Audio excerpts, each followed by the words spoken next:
I never wanted to be a nanny. Let me make that clear from the start. The job was supposed to be temporary, 3 months max, while I finished my thesis and looked for something in my field. The listing seemed straightforward: live-in childcare for triplets, generous pay, private accommodation in a renovated guest house. The Mercer family lived in one of those sprawling Victorian homes on the outskirts of town, the kind that appeared in architectural magazines with captions like, "Lovingly restored," and "A perfect blend of historical charm and modern amenities." Mrs. Mercer, Diana, conducted the interview on her sun porch.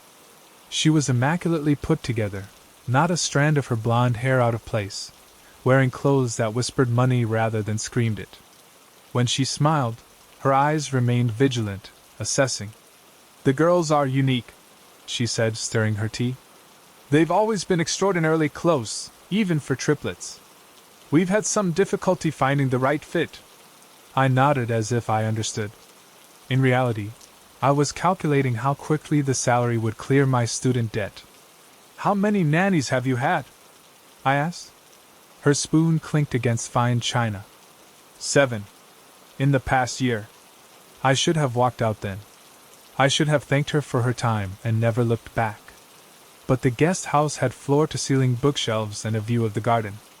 The salary was triple what my classmates were making at their part-time jobs. "They're just going through a phase," Diana said, her smile tight. "Children test boundaries. Especially bright ones." The triplets were 10 years old, Alice, Beatrice, and Clara. Identical in appearance but not, as I would learn, in nature.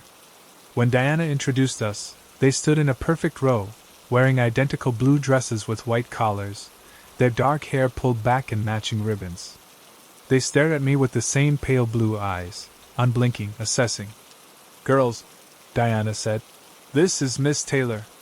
She'll be taking care of you while your father and I are at work." "Hello, Miss Taylor," they said in perfect unison. They didn't smile. The guest house was as beautiful as promised. That first night, I unpacked my meager belongings and felt almost embarrassed by how little I had to fill the space. Around midnight, I heard soft giggling outside my window. When I looked out, I saw nothing but the shadowy garden, though I could have sworn the swing was moving slightly. The first few days were uneventful. The girls were polite if reserved. They completed their homeschool assignments without complaint, ate their meals without fuss, and went to bed exactly when told. They never argued with each other. In fact, they barely spoke at all in my presence, communicating instead through glances and subtle gestures that excluded me entirely. In week 2, things began to change. I found handwritten notes in my belongings. Initially, I thought they were welcome messages. "We see you when you sleep," said one, tucked between the pages of my thesis draft. "Your hair looks pretty down," said another, though I never wore it down around them. "We know why the others left," said a third, placed in my sock drawer. When I confronted them, they denied writing the notes, suggesting perhaps the house was haunted. They said this with straight faces, their eyes trained on mine, searching for fear. I mentioned the notes to Diana, who frowned slightly before her face smoothed over. "The girls have active imaginations," she said dismissively. "I'm sure they're just trying to get a reaction from you. The last nanny was easily frightened." I didn't consider myself easily frightened, but that night I woke to find all 3 girls standing at the foot of my bed, staring silently. When I gasped and switched on the lamp, they were gone. I double-checked the lock on my door, which remained secure. There was no way they could have entered, or left, without my hearing them. Yet the next morning, there was a Polaroid on my bedside table, me, sleeping, my hair spread across the pillow. "Did you sleep well, Miss Taylor?" Alice asked at breakfast, her voice sweet.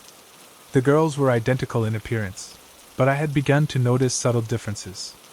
Alice was the leader, always slightly ahead of her sisters when they walked. Beatrice was the observer, silent but watchful. Clara was the mimic, perfectly reflecting the emotions of whoever she was addressing. I found more photos, me reading in the garden, me on a phone call I had taken in private, me showering through the frosted glass of the bathroom window. When I demanded answers, Clara cried perfect tears while her sisters comforted her. "Why are you being so mean?" Beatrice asked quietly. "We didn't do anything." Diana and her husband Richard were rarely home, and when they were, the girls transformed. They became affectionate, even childlike.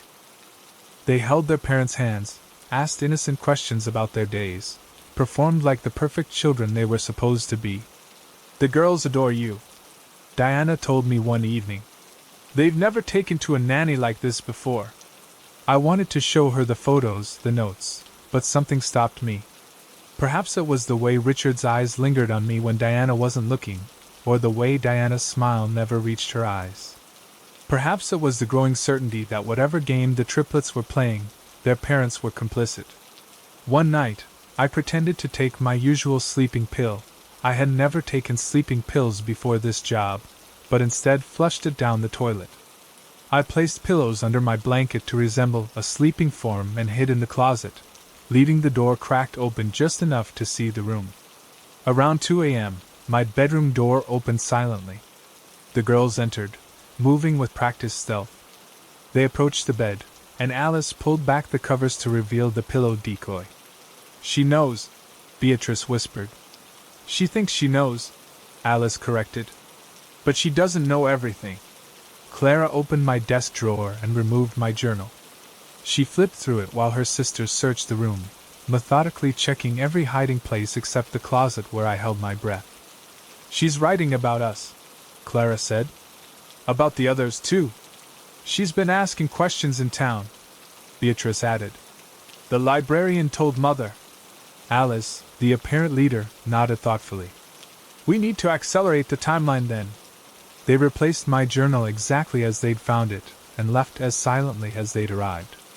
The next day, I drove into town while the girls were at their piano lessons. At the local library, I searched through newspaper archives, looking for any mention of the Mercer family. There was surprisingly little. They had moved to town 3 years ago, made substantial donations to local charities, and kept to themselves. But in a small local paper from 2 years prior, I found a photo of the family at a garden party. The caption listed their names, Richard, Diana, and their daughters Alice, Beatrice, and Clara. The girls in the photo weren't my triplets. They had the same names, but these children had different faces.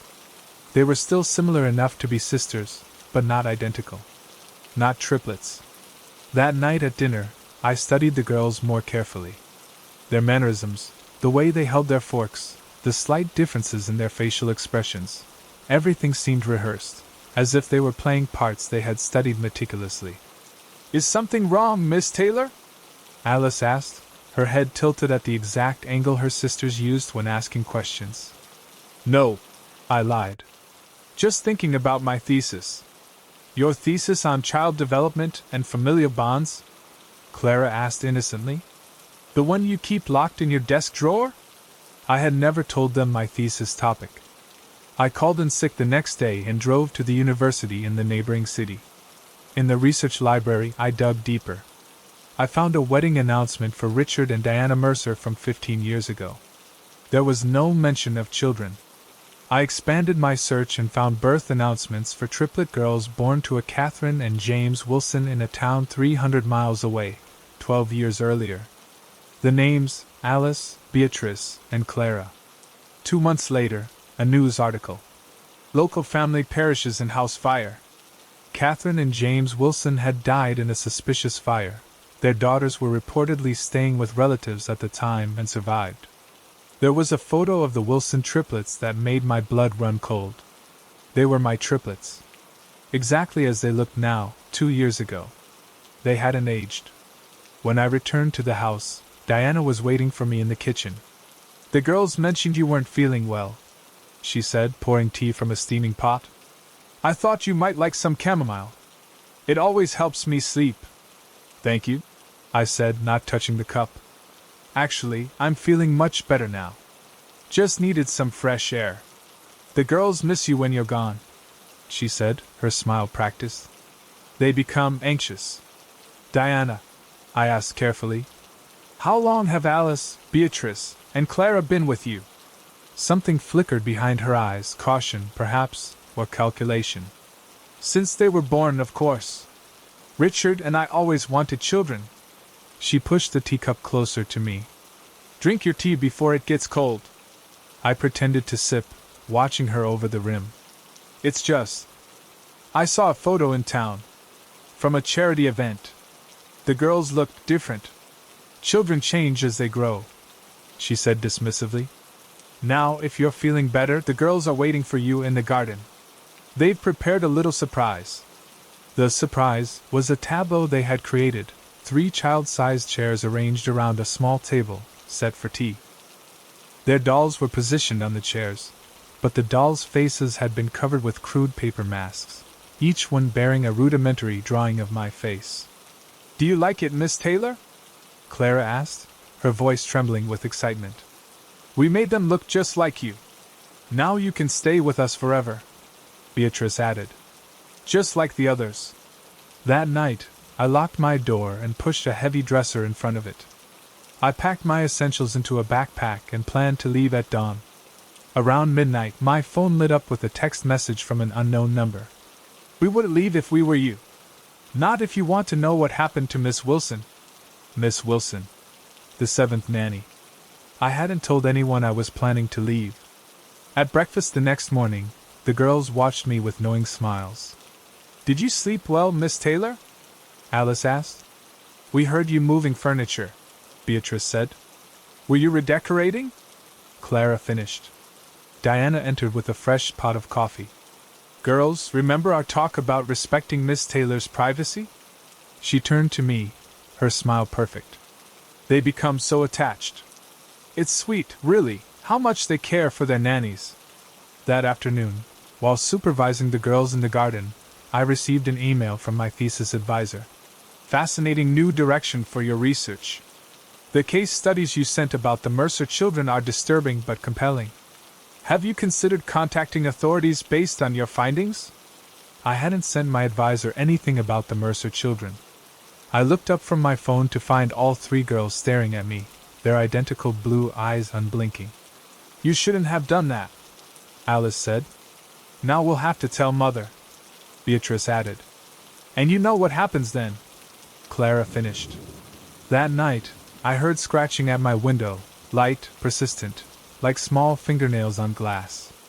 When I peered through the curtains, there was nothing there, but when I turned back, my laptop was open, displaying a document I'd never seen before, detailed notes about the Mercers, accusations of child endangerment, theories about missing nannies, and observations about the strange aging patterns of the triplets. The document was addressed to the local police. All typed under my name. A setup. I deleted the file and shut down my laptop, but when I checked my sent emails, I found it had already been sent to the police, to my university department, to several local reporters. My phone rang. Diana's number. Miss Taylor. Her voice was ice when I answered. Richard and I would like to speak with you. Immediately. I didn't go to the main house. Instead, I grabbed my emergency bag and slipped out the guest house's back door. The garden was dark, the moon obscured by clouds. As I crept along the hedgerow, I heard giggling, soft, childlike, coming from everywhere and nowhere. Miss Taylor is playing hide and seek, Alice's voice whispered from the darkness. Miss Taylor thinks she can leave, Beatrice's voice added from a different direction. Miss Taylor doesn't understand, Clara's voice concluded, seemingly right beside my ear though no one was there. No one ever leaves us. I ran. Through the garden, past the stone wall, down the winding driveway. When I reached the road, headlights appeared, Richard's car, moving slowly, searchingly. I ducked into the woods that lined the property and kept moving, branches scratching my face, roots threatening to trip me. Behind me, I heard the triplets' voices, calling in sing-song harmony. Miss Taylor, come back, Miss Taylor. I've been running ever since. It's been 3 weeks. I'm writing this from a motel room 2 states away, paid for in cash under a false name. I've dyed my hair, changed my clothes, abandoned my phone and credit cards. But I know they're still looking for me. Because I know what happened to the other nannies now. I found Miss Wilson, or what's left of her. Not her body, but her identity. Her face on Diana's social media, introduced as Diana's sister visiting from abroad. Her voice on the Mercer's home answering machine. Her signature on school forms as the triplets. Aunt and guardian. But the real Miss Wilson disappeared 8 months ago. Last night, I woke to find my motel room door ajar, though I had deadbolted before sleeping. On the bathroom mirror, written in what looked like red crayon but smelled metallic like blood, were the words. "We miss you, Miss Taylor. We need a new aunt. I'm leaving again today. I don't know where I'll go. I don't know if anyone will believe this account. But if you're reading this, and you see a job listing for a nanny position with the Mercer family, with any family that has identical triplets named Alice, Beatrice, and Clara, run. Run, and don't look back. Because they're not children. And they're not triplets. And whatever they are, they never, ever age."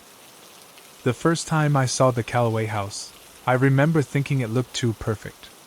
3 stories of pristine colonial architecture nestled at the end of a tree-lined cul-de-sac in Westchester County. I wasn't supposed to be there. The agency had sent Margot, but she'd called in sick. "It's just a preliminary meeting," my supervisor had said. "Take notes, be professional." Dr. Elizabeth Calloway opened the door before I could knock. She was exactly what you'd expect, slender, blonde, pearls at her throat. The perfect affluent mother, except for her eyes. They darted past me, scanning the empty driveway as if expecting someone else. "You're not Margot," she said. "Margot is ill. I'm Abigail West, her colleague. We specifically requested Margot." Dr. Calloway's fingers worried at her pearls. "We've been through 7 nannies in the past year." 7 in a year. Red flag. Dr. James Calloway was waiting in the sitting room, tall, distinguished, with prematurely silver hair. He didn't stand when I entered. "We require absolute discretion," he said after assessing me. "Our son has specific needs." "Oliver is gifted," Dr. Elizabeth interjected. "Extremely gifted." The salary figure in their requirements folder made me blink. Triple the agency's standard rate, enough to clear my student loans within 6 months. "One last thing," Dr. James said as I was leaving. "Oliver may say things about us, about previous nannies. He has an active imagination," Dr. Elizabeth added quickly. "Extremely active," Dr. James confirmed. "Best to simply redirect him." I should have walked away. But the money, my loans, and curiosity. I wanted to meet the child who had supposedly driven away 7 nannies in 12 months. Monday arrived, and with it, my first day at the Calloway house. As Dr. Elizabeth showed me to my 3rd-floor suite, I heard piano music, a complex piece played with surprising technical proficiency. "Is that a recording?" I asked. "That's Oliver," Dr. Elizabeth said. "He's been playing since he was 2. The music stopped abruptly as we entered the sunroom. A small boy sat at a baby grand piano, his back to us, completely motionless. "Oliver, Miss West is here," Dr. Elizabeth said. "Your new nanny." He turned slowly, and I felt an involuntary chill. Oliver Calloway was beautiful, with his mother's golden hair and his father's intense blue eyes. But his expression held something I'd never seen on a 4-year-old. Assessment. He was evaluating me. "Hello, Oliver," I said. "That was Chopin you were playing, wasn't it?" He didn't respond, just continued to stare. Dr. Elizabeth's smile tightened. "Oliver, manners," she prompted. "Hello, Miss West," he finally said, his voice soft but perfectly articulated. "You won't last either." Throughout that first day, Oliver was neither friendly nor hostile, just watchful, speaking only when necessary. At bedtime, after his bath and story, Oliver finally asked, "Why are you here? The others were older, more experienced. Perhaps your parents wanted to try something different." Oliver's eyes, too knowing for his age, studied my face. "They're afraid of me." "I'm sure that's not true." "It is. They think I did something to Miss Monroe." "Who is Miss Monroe?" Nanny number 4. She left in the night. They had to change all the locks. He turned over, pulling his blanket tight. Mother cried for days. Father started keeping his study door locked. That first week established a pattern. Oliver was coldly obedient during the day, unsettlingly talkative at night. He told me stories about the previous nannies, how one left her coffee untouched after finding something in it, how another claimed Oliver had stood over her bed at night, just watching. Miss Prentice said I spoke in my father's voice once. He told me on the 5th night. But that's impossible. Father never allows recordings of his voice. Why not? I asked. He says voices can be manipulated, used against you. Oliver yawned. Miss West, do you check the locks before you sleep? I did, from that night forward. Through my open window one weekend, I heard Dr. Elizabeth in the backyard with Oliver, her tense, bright voice narrating a mundane family scene like she was performing for invisible neighbors. Look at you on the swing, Oliver. So high. Aren't we having fun today? No response from Oliver. No sound of swinging. Later, I overheard Dr. James on his phone. 3rd prescription this month. No, she's not taking them regularly. Says they make her foggy. I know the side effects, I'm a doctor too. No, not since Monroe, but she's convinced. In my 2nd week, Oliver showed me disturbing drawings. Houses with too many doors, faceless figures standing in corners. A recurring motif of what appeared to be a woman sleeping while something loomed over her. Who is this? I asked, pointing to the sleeping figure. Miss Monroe, he said. She's still here. A chill ran through me. What do you mean? Oliver blinked innocently. In my stories. I keep her in my stories. That night, I woke to the sound of my door handle turning, slowly, deliberately. I'd locked it before bed. The handle continued to rattle softly, testing. Then footsteps, retreating down the hall. In the morning, I found Oliver at the kitchen table, methodically arranging blueberries in concentric circles. Did you need something last night, Oliver? I asked casually. I don't walk at night, he replied without looking up. Mother gives me special medicine to make sure. Later that day, I noticed a prescription bottle on the kitchen counter. Clonazepam, a sedative. The label bore Dr. James's name as prescribing physician, but the patient name was Elizabeth Calloway. That evening, I overheard the Calloways arguing. She's asking questions. About Monroe, Dr. Elizabeth hissed. Oliver talks. You know he talks. We should let her go. Now, before. Before what, Elizabeth? Before you imagine another scenario? What you see isn't real. The therapist has been very clear about this. Monitors. They were watching me. And Dr. Elizabeth was on medication she apparently wasn't taking regularly. Medication prescribed by her husband. The next day, I noticed the cameras, small, discreet, but unmistakable once you knew to look. Everywhere except my private suite. That night, I was awakened by screaming, Dr. Elizabeth's voice, high and terrified. I rushed to the hallway to find her outside Oliver's room, Dr. James restraining her by the arms. He's not there, she shrieked. I told you he leaves at night. Dr. James saw me and his face hardened. Miss West, please return to your room. My wife is unwell. Behind him, I could see into Oliver's room. The bed was empty. Where is Oliver? I asked. In his room, sleeping, Dr. James said firmly. What you're seeing is not accurate. Dr. Elizabeth's eyes locked with mine, pleading. Check under the bed. He hides under there sometimes, watching. Against Dr. James's protests, I entered Oliver's room. The bed was unmade but empty. I knelt and lifted the dust ruffle. Oliver lay beneath the bed, eyes wide open, a finger pressed to his lips. He's here, I called. Under the bed. On my 3rd Friday, Dr. Elizabeth asked me to stay for the weekend. James is at a conference. I can't. It's too much alone. That night, with Dr. James away, she confided in me. When Oliver was 2, I found him with my medical journals. Not looking at pictures, reading them. Making notes. Incomplete sentences. That's remarkable. It's impossible. Her voice dropped to a whisper. The night Monroe left, Oliver had a fever. A high 104. I went to the kitchen for more fever reducer. When I came back. She stopped, her breath catching. What did you see? Oliver was standing, perfectly steady despite his fever. He was speaking on my phone. In James's voice, not mimicking, not a child's imitation. His exact voice, using medical terminology. She gripped my arm. He was telling Monroe she needed to leave. That her services were no longer required. That a car was waiting. And was there a car? Yes. A car none of us had called. Her eyes pleaded for belief. By morning, James had convinced me I'd dreamed it all. But Monroe was gone, her room cleared out.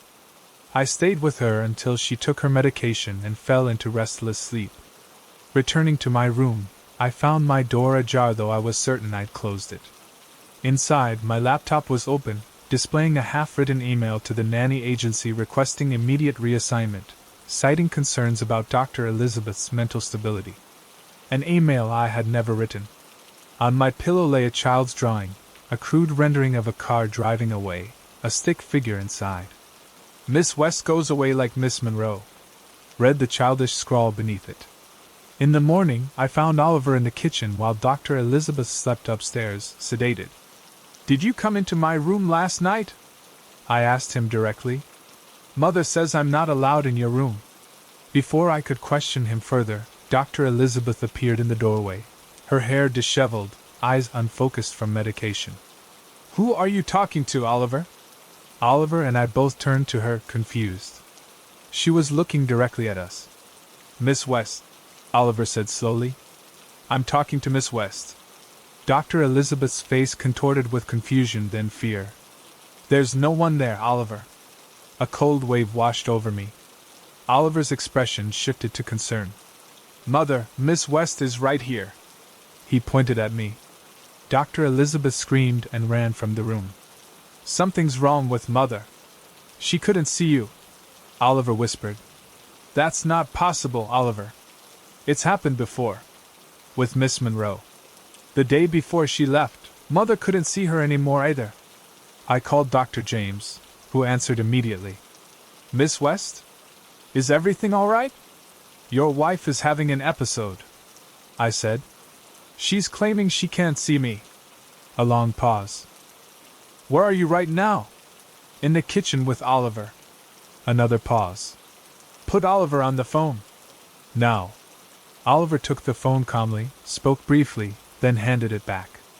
Miss West, don't leave Oliver alone. Don't let Elizabeth take him anywhere. I'm coming home now. We found Dr. Elizabeth frantically packing a suitcase.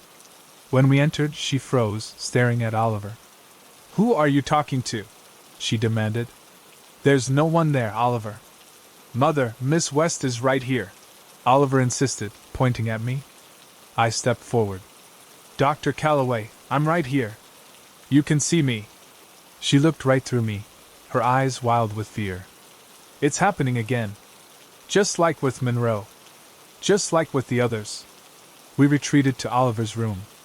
Oliver, I said carefully, has this happened with all the nannies? He nodded, arranging magnetic tiles into a complex structure. Usually right before they leave. And what happens to them? When they leave? He shrugged. Father says they get reassigned. Mother says something different. What does your mother say? Mother says there are no other nannies. That I make them up.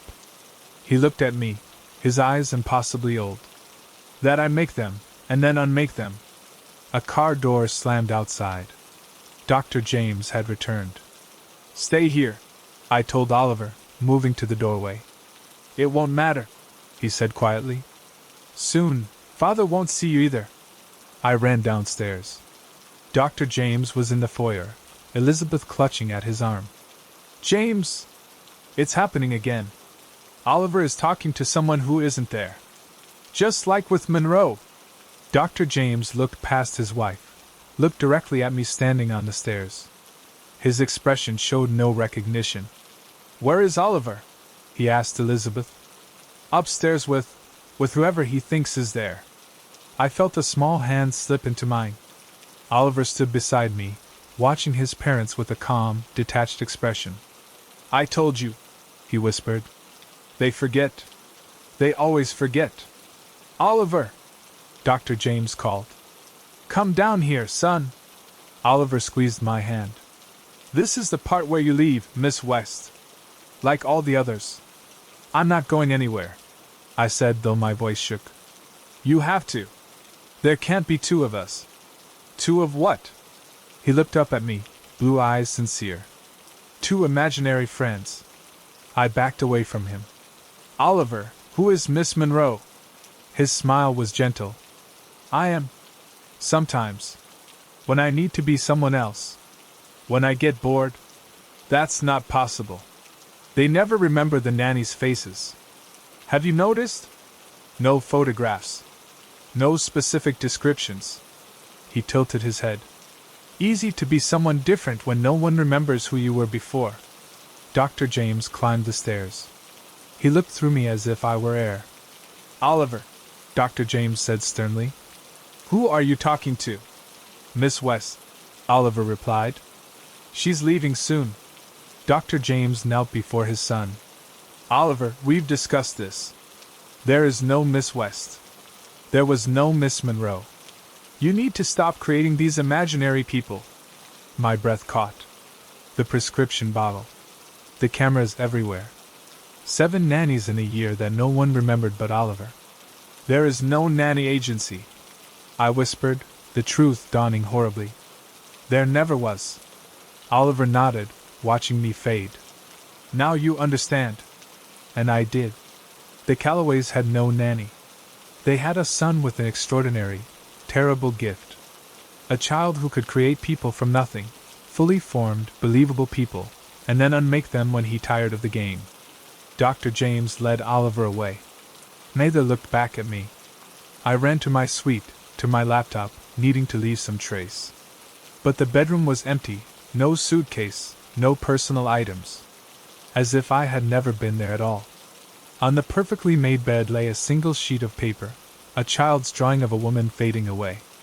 Beneath it, in careful handwriting, Miss West goes away. Miss Hart comes tomorrow. I am still in the Callaway house. Watching. Waiting. We are Oliver's discarded creations, invisible to everyone but him. And sometimes, in the night, I see Oliver standing at the foot of his parents' bed, watching them sleep, practicing his father's voice, rehearsing his mother's mannerisms. Learning to be them for when he grows tired of being himself. I should have known something was wrong from the beginning. During our phone interview, Mrs. Hargrove skillfully evaded my questions about the children. She spoke enthusiastically about the guest house, generous salary, and weekends off, but by the time we hung up, I realized she never described her kids at all. But I was desperate. 3 months behind on rent, student loans and collections, and my last nanny position had ended when the family relocated overseas. So when she offered me the position, I accepted immediately. We're so pleased you'll be joining us, Sophie, she said, her voice warm but somehow hollow. The children will be so excited to meet you. The Hargrove estate sat at the end of a private road, 20 minutes outside town. It screamed old money, sprawling grounds, a stately main house, and a charming guest cottage about 100 yards from the main residence. Mr. Hargrove met me at the gate, tall, gray at the temples, with a smile that never reached his eyes. Sophie, welcome. Margaret is preparing lunch. I'll show you to your quarters first. The guest house exceeded my expectations, tastefully furnished with a modern kitchen. My previous employers had given me converted attic rooms or, in one case, a pull-out sofa. This felt luxurious. When will I meet the children? I asked. Something flickered across Mr. Hargrove's face. After lunch. They're with their tutor. Lunch was served in the main house's sunroom. Mrs. Hargrove was younger than her husband, probably late 30s, with the polished beauty that comes from careful maintenance. She extended perfectly manicured hands when I entered. Sophie, at last. Is the guest house satisfactory? It's perfect, I assured her. I was asking Mr. Hargrove about meeting the children. The couple exchanged an unreadable glance. Of course, Mrs. Hargrove said. After lunch. Let's discuss your duties first. Those duties were standard: supervising routines, helping with homework, preparing meals when the cook was off. What struck me as odd was their emphasis on keeping the children quiet, especially evenings. Thomas has sensitive hearing, Mr. Hargrove explained. And noise carries from the east wing to our bedroom. The east wing? Where the nursery is, Mrs. Hargrove said. Where the children's rooms are. I nodded, though something felt off. Nursery implied very young children, but they'd mentioned homework. How old are they? I finally asked directly. Another exchange of glances. Oliver is 7, Mrs. Hargrove said. Emma is 5. Standard ages for a nanny position. Yet the way she said it felt rehearsed. After lunch, Mrs. Hargrove led me through the house, a maze of elegant rooms that felt unlived in, like a museum.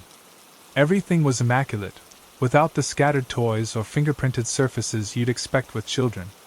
They must be very neat, I commented. Mrs. Hargrove's smile tightened. We've always emphasized tidiness. We reached a corridor at the far end of the house with an older aesthetic: darker wood, vintage wallpaper, antique fixtures. The east wing, Mrs. Hargrove explained. It's the original part of the house. She paused at a heavy wooden door, withdrawing a key. This struck me as odd. Who locks their children in? Oliver can be curious, she said, noting my expression. He wanders at night if we don't secure the area. She unlocked the door, revealing a long hallway with several doors. The air felt different, cooler, with a faint smell like unused rooms in an old building. The nursery is at the end, Mrs. Hargrove said. The children should be finishing their lessons now. As we walked, I noticed the silence. No children's voices, no footsteps, no laughter. The nursery door was closed. Mrs. Hargrove knocked gently, then opened it without waiting. Children, she said, her voice suddenly brighter, almost artificial. I've brought your new nanny, Miss Sophie. I stepped into a perfect nursery, the kind from magazine spreads. Cheerful colors, wooden toys arranged on shelves, a reading nook with plush cushions, a crafting table with neatly organized supplies. But no children. And no tutor. They must be in their rooms, Mrs. Hargrove said, tone unchanged. Oliver? Emma? Come meet Miss Sophie. No response. She walked to a door on the right. Oliver, darling. Don't be shy. She opened it to reveal a boy's bedroom, nautical theme, model ships, perfectly made bed. Empty. He must be with Emma, she said, crossing to another door. Emma, sweetheart? Is Oliver with you? Another perfect room, pink and white, with a canopy bed and shelves lined with dolls. Also empty. A chill crept up my spine. Mrs. Hargrove, where are the children? She turned with the same polished smile. Playing hide and seek, I imagine. They love games. She raised her voice slightly. Children! This isn't funny. Come out now. Silence. Perhaps they're with Mr. Hargrove, I suggested. Perhaps, she agreed, though made no move to check. Instead, she began showing me around, pointing out the daily schedule, favorite books, preferred snacks. Something was very wrong.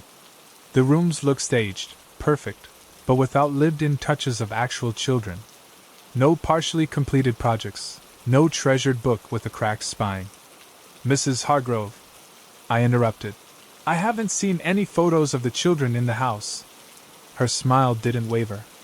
We're private people, Sophie. We don't believe in displaying family photos. I understand, but... Ah, there you are! She looked past me, face lighting up with relief. Sophie, they were hiding after all. I turned, expecting to finally see Oliver and Emma. Instead, I saw Mr. Hargrove holding two antique dolls, a boy and girl, dressed in old-fashioned clothing, with porcelain faces and glass eyes that caught the light. Playing in the attic again? Mrs. Hargrove asked, taking the dolls. After we've told you it's dangerous up there? She held them at eye level, moving them slightly as if they were nodding. Sophie, she said, turning the dolls to face me. Meet Oliver and Emma. I stared, waiting for the punchline. Say hello to Miss Sophie, children, Mr. Hargrove prompted. Mrs. Hargrove tilted the boy doll in a small bow and made the girl doll curtsy. When she spoke again, her voice had changed to a higher, childlike tone. Hello, Miss Sophie, she said, moving the boy doll. Are you going to be our new nanny? My skin crawled. This had to be a joke, some bizarre test. But their expressions were earnest, expectant. Mrs. Hargrove, I said carefully. I don't understand. Her smile dimmed. The children are shy with new people. Give them time. She placed the dolls on a small sofa, positioning them as if sitting naturally. I should let you get acquainted, she said. Thomas and I will prepare dinner. They should have reading time now, followed by a snack. They left, closing the door behind them. I stood frozen, staring at the dolls. Beautiful antiques, clearly valuable, with hand-painted features and real human hair. Creepy, but just dolls. I tried the door handle. Locked. From the outside. My heart raced. The windows had security bars. For the children's safety, Mrs. Hargrove had mentioned. I was locked in. My phone showed no signal. The thick walls probably blocked reception. The nursery contained real children's books, some looking worn. The craft table had drawings, simple pictures of a house, a family. The toy kitchen had plastic food arranged on tiny plates. Someone had created an elaborate illusion of children living here. I checked the bedrooms again. In Oliver's room, pulling back the covers revealed a small depression in the mattress. The closet contained children's clothing in what would be the right size for a 7-year-old boy. Emma's room had clothes in the closet, a hairbrush with blonde hairs, a diary with childish handwriting. Today we had pancakes. Miss Julie left. She was mean. Miss Julie. Another nanny? How many had there been before me? The door suddenly opened. Mr. Hargrove stood there, expression unreadable. The children should have had their snack by now, he said, with an undercurrent of accusation. Mr. Hargrove, I began. I think there's been a misunderstanding. I was hired to care for children, not. You were hired to care for Oliver and Emma, he interrupted, voice hardening. And you've left them sitting alone while you snooped. He gestured to the sofa, where the dolls remained. Those are dolls, I said carefully, watching his reaction. His face darkened. My wife warned me you might be like the others. Judgmental. Closed-minded. The others? The other nannies who couldn't understand. Who couldn't see. I stepped back. See what, exactly? That Oliver and Emma aren't like other children. They're special. They exist, differently. I was trapped with a delusional man who believed these dolls were alive. Before I could decide how to respond, Mrs. Hargrove appeared, face tight with concern. Thomas, the children should be having outdoor time now. Sophie was just getting to know them, he replied, tone softening. Weren't you? I nodded slowly, deciding to play along until I could escape. Yes. We were just talking. Mrs. Hargrove's expression relaxed. Wonderful. Outdoor time, then math practice before dinner. When she left, Mr. Hargrove smiled apologetically. They can be difficult to understand at first. My wife and I see them as they truly are. Others see only what they expect. He patted my shoulder and left, locking the door again. Alone with the dolls, I processed what was happening. The Hargroves shared some delusion about these dolls being their children. The locked nursery, the isolation, the lack of photos, all preserving this fantasy. Days passed in surreal routine. I would wake in the guest house and walk to the main house, where I'd be locked in the nursery wing. I'd follow the schedule, narrating activities to empty air, occasionally making the dolls respond when the Hargroves were present. They seemed pleased. "You're so good with them," Mrs. Hargrove would say. "They've never taken to a nanny like this before." I noticed disturbing details. Photographs turned face down throughout the house, perpetually locked rooms, Mr. Hargrove sometimes pausing mid-sentence, listening to something I couldn't hear. Most disturbing was what I glimpsed one morning, Mr. Hargrove digging in a far corner of the property before dawn, filling in the hole before full light. On my 6th night, I overheard them arguing. "She's perfect with them," Mrs. Hargrove insisted. "Better than any of the others." "That's what worries me," Mr. Hargrove replied. "Is she really seeing them, or playing us? Remember Julie? Sophie is different. I can tell. We'll test her. Tomorrow." That night, I slipped out of my guest house and followed a hunch. Through the garden to the main house, finding a side door unlocked, up a service staircase to the attic. What I found confirmed my fears, a shrine. Photographs of real children, a boy and girl matching the ages Mrs. Hargrove had given. School portraits, family vacations, birthday celebrations, and newspaper clippings. Local children die in tragic accident. Oliver and Emma Hargrove had died 3 years ago. As I stared at the shrine, I heard footsteps. I hid behind boxes as Mrs. Hargrove entered, carrying the dolls. She placed them on small beds at the center of the room. "I know you like her," she whispered to the dolls. "But we must be certain. After what happened with Miss Julie." My breath caught. What had happened to Miss Julie? She didn't understand. "She was going to take you away, tell people you weren't real." Mrs. Hargrove's voice hardened. "Your father did what was necessary." The implication chilled me. The digging I'd witnessed.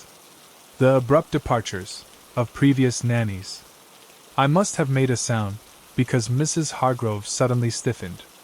I fled to the guest house, determined to escape immediately. But as I grabbed my bag, the door opened. Mr. Hargrove stood there, holding a shotgun. "Going somewhere, Sophie?" he asked. "After all the progress with the children?" "I saw the photographs," I said, abandoning pretense. "I know about the accident." His posture stiffened. "Then you know why the children need special care. Why they exist differently now." "Mr. Hargrove, I understand your loss is unimaginable," I said cautiously. "But those are dolls. Not your children." His eyes narrowed. "You've been pretending all along. Please," I begged. "I won't tell anyone. Just let me leave." "You're like all the others," he said, raising the shotgun. "You think we're crazy." As he aimed, Mrs. Hargrove called from outside. "Thomas? Where are you? The children can't sleep." That moment of distraction was all I needed. I lunged for the bathroom, locking myself in as the shotgun blast splintered the door. I forced the window open and squeezed through, falling onto the garden path as a second blast tore through the door. I ran into the darkness, finding a road, flagging down a car. The police were skeptical, until they searched the property. The Hargroves had fled with their dolls. But in the garden, and elsewhere on the grounds, they found 3 shallow graves. 3 nannies who had failed some test of belief, who had seen porcelain dolls for what they were instead of what the Hargroves needed them to be. The investigation continues. The Hargroves haven't been found. Sometimes I imagine them in another state, another isolated property, with another nanny who might be better at pretending.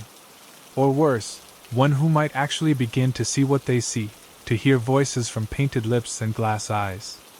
And sometimes, in the darkest hours, I wonder if I missed something in that attic room. If there was something more to see, something beyond grief and delusion. Something in the doll's painted eyes that might have been watching me all along. It was the odd phrasing that first caught my attention. Responsible adult needed for evening supervision. Good pay. Serious inquiries only. Not babysitter wanted, or childcare provider needed. Just supervision. No mention of children at all. I was browsing the neighborhood app during summer break, thinking some extra income wouldn't hurt. My teaching job barely covered the bills. I'd babysat plenty in college. How hard could it be?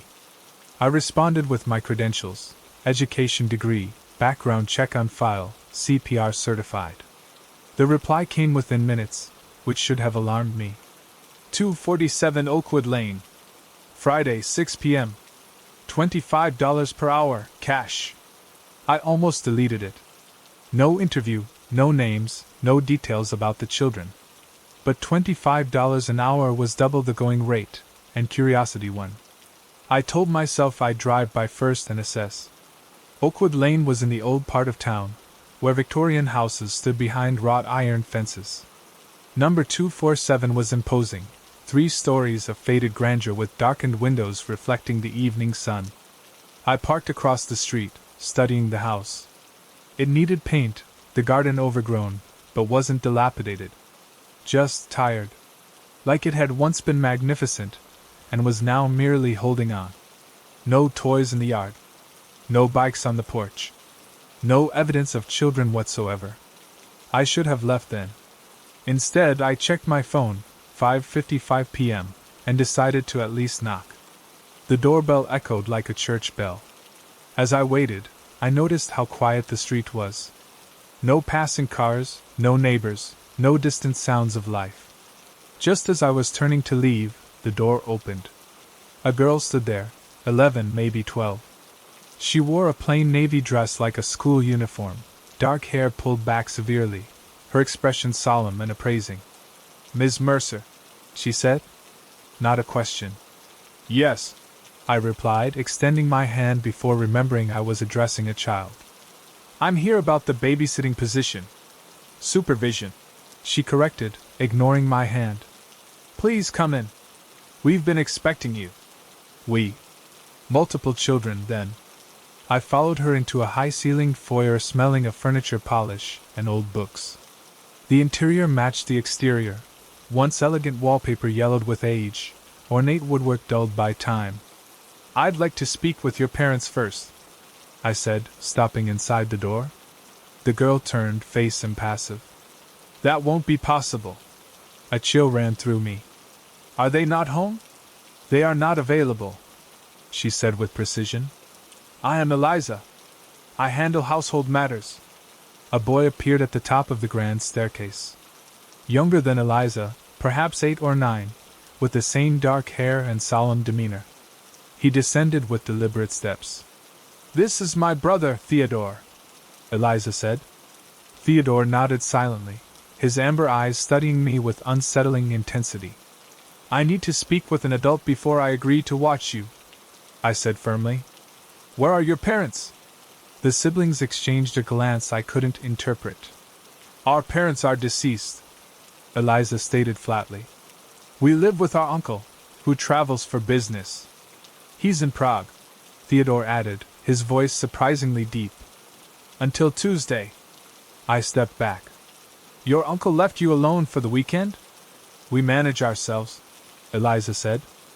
"We require supervision for legal purposes. Fire codes. And dinner," Theodore said.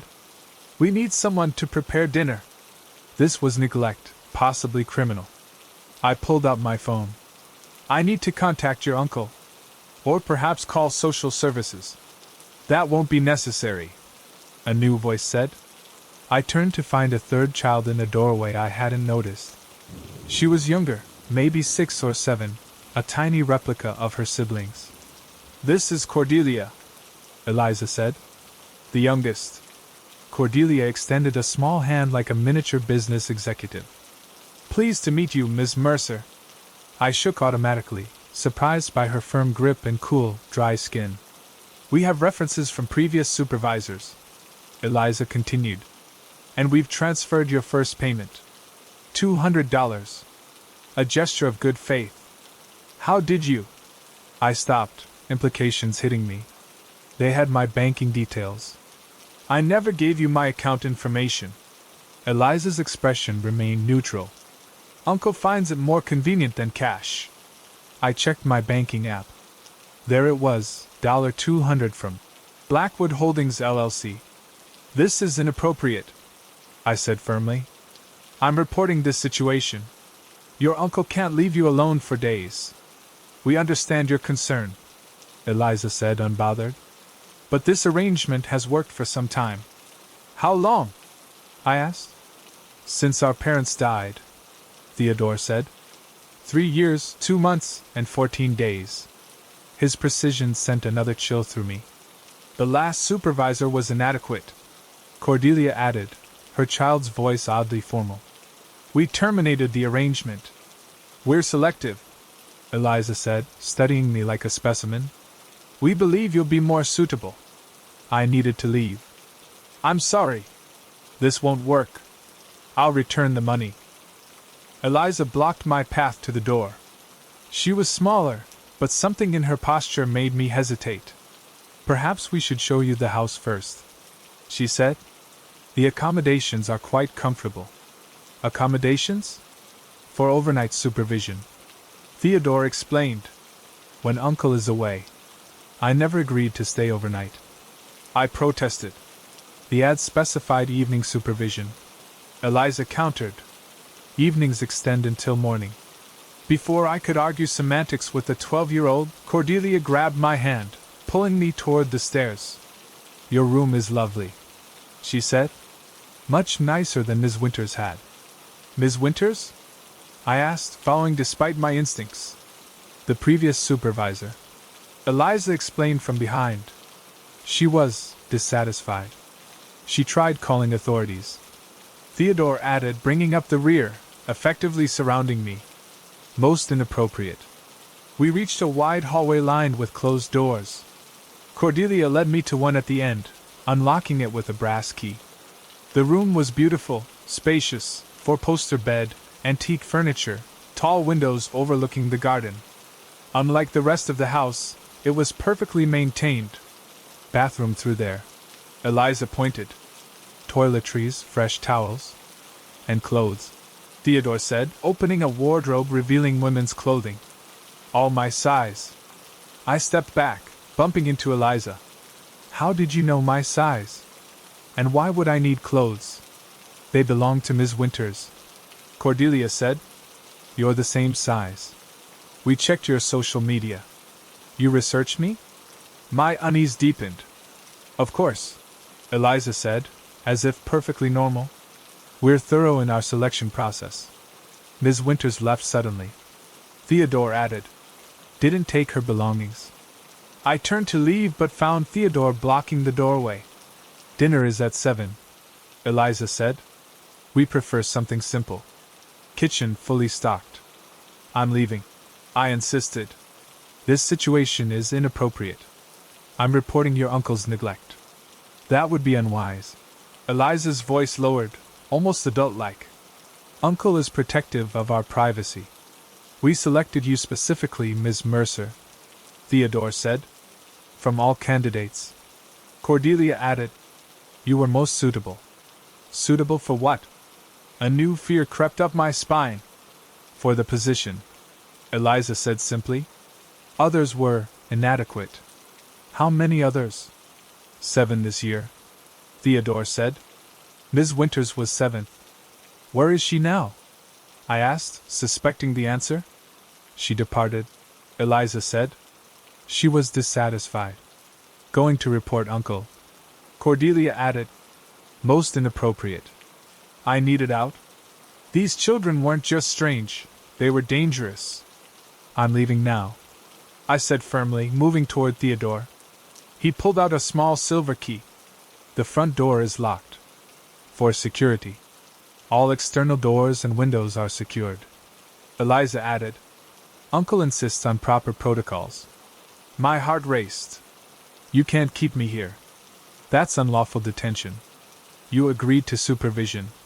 Eliza countered. You accepted payment. I didn't agree to be locked in. I shouted. You may leave in the morning, Eliza said calmly. Once Uncle approves.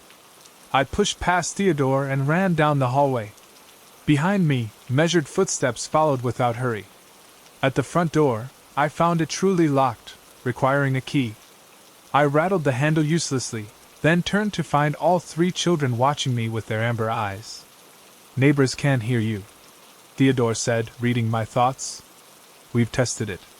"Tested it?" "With the others," Cordelia said. "The inadequate ones?" A terrible possibility dawned. What happened to those others? Eliza tilted her head. "They were replaced." "And Ms. Winters?" I persisted. "In the garden," Cordelia said before Eliza silenced her with a look. "Cordelia speaks metaphorically," Eliza said. Ms. Winters moved on. "To the garden." Theodore smiled faintly. "Helping roses grow." The implication hit me hard. I reached for my phone to call for help, but my pocket was empty. "Looking for this?" Eliza held up my phone. "I secured it during your room inspection. Uncle insists electronic devices remain in his study during supervision hours." "Why are you doing this?" I struggled to keep my voice steady. "What do you want?" "Supervision. Dinner. Simple requirements," Eliza said. "And companionship," Theodore added. "The house is quiet without parents. We get lonely," Cordelia said, suddenly childlike. "Uncle is away so often." "Is there even an uncle?" I asked. The siblings exchanged that unreadable glance. "Of course," Eliza said. "Who else would care for us?" "He's very busy," Theodore added. "Important. He sends money," Cordelia said. "And gifts. But he's never here." I guessed. Eliza's expression hardened. "Uncle provides everything we need, including supervision," Theodore said. "When we select appropriate candidates," Cordelia finished. I was beginning to understand. These children had been alone for years, inventing an uncle to avoid foster care, managing themselves, hiring adults for appearances, and disposing of those threatening their arrangement. "How long has your uncle been gone?" "The truth." Another exchanged glance. 3 years, 2 months, 14 days, Theodore finally said. "Since the funeral." "He's not coming back?" "Of course he is," Eliza snapped. "He's in Prague. On business." "He's very busy," Cordelia repeated, less certain. "I understand wanting to stay together," I said, trying a different approach. "I won't report you if you let me leave. We can forget this happened." "That's what Ms. Winters said," Theodore remarked. "Before calling police." "She didn't understand the arrangement," Eliza said. "We had high hopes for her. As for you, you were a foster child," Cordelia said, freezing my blood. "You understand family cohesion. We selected you for your background," Eliza continued. "Your empathy scores on school assessments were impressive. They'd accessed my professional records. Frighteningly resourceful." "What happened to your parents?" I asked. "They died," Theodore said simply. "Together," Cordelia added. "And your uncle has been caring for you since?" "Uncle provides," Eliza confirmed. "We manage. And when supervisors become inadequate?" Silent communication passed between them. "We ensure they don't interfere," Eliza finally said. "How many supervisors total?" 23, Theodore answered promptly.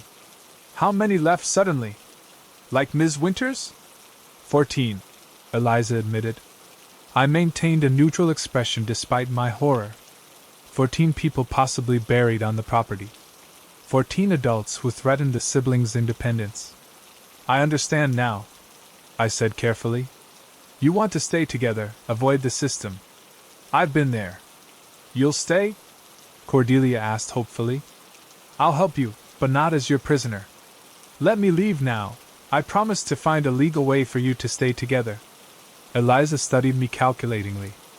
"Many have made such promises. All proven false," Theodore added. "But I like her," Cordelia told her siblings. "She doesn't shout or cry like others. The night is young," Eliza said dryly. "Ms. Mercer hasn't tried escaping through windows like Ms. Winters yet." Another chill ran through me at this casual mention of what likely led to Ms. Winters' death. "I won't try escaping," I promised. But I can't help if locked in. Trust goes both ways. Eliza considered this, unnervingly adult in her assessment. Finally, she produced a small key. Dinner first, she said. Then we'll discuss terms of your assistance. I nodded at this minor victory. What would you like? Ms. Winters made excellent pasta, Theodore said. Before becoming difficult, Cordelia added. Eliza handed me the key. Kitchen is through there. As the siblings moved toward the dining room, I weighed my options. I could flee now, but the front door might not be the only locked exit. I could try overpowering them. They were just children, but they'd likely prepared for that. My best option: play along, earn trust, find a way to help these disturbed children while ensuring my survival. Ms. Mercer? Eliza called. Is pasta acceptable? Pasta is fine, I replied, pocketing the key and heading toward the kitchen. I look forward to getting to know you better. Passing the window overlooking the suspiciously lush rose garden in the evening light, I wondered how many others had said those exact words, believing they could outsmart the children of Oakwood Lane. Thanks so much for watching. I can't express enough how much your support means. The likes, the comments, it all really helps the channel grow. If you enjoyed the video, make sure to hit that like button and share your thoughts in the comments below. I always take the time to read them. And don't forget to subscribe so you never miss out on any new videos. See you next time.